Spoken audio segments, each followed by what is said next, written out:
may kailangan ayusin sa irigasyon, dapat may agarang aksyon at matibay na solusyon. Hindi po titigil ang administrasyong ito sa pagpapatupad ng mga programa na makakapagbuti sa anyong mga kinabukasan.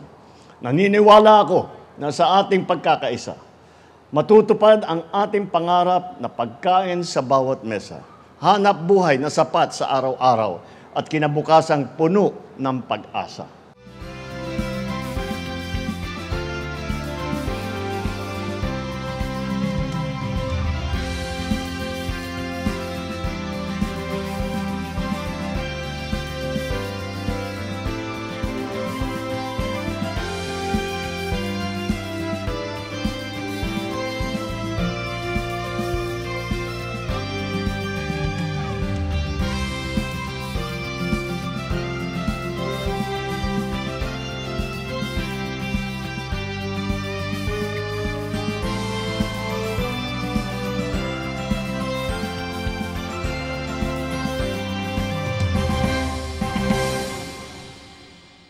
Nagpunta po kami, yung una, pangalawa, ngayon nasa third tranche na po na tayo ng pagbibigay po nila.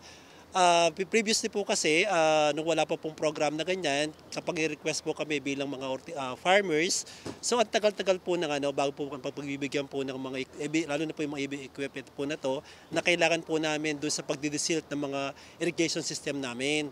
Pero as of now, pag nag-request ka po dyan, in a month time, nandyan na po siya. Then, mahal, bilang Pangulo po, no, alam ko, meron pa po kayong 3 years time po, natutulong po sa amin. Maraming salamat po sa naintindihan niyo po yung simpatsya po ng mga magbubukid.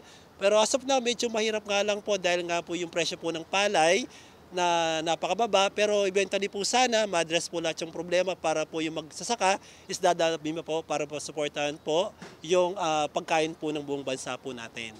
Kung maipamimigay po sa aming mga equipment na yan, malaki pong tulong po sa amin sa mga magsasaka samahan ng mga IA.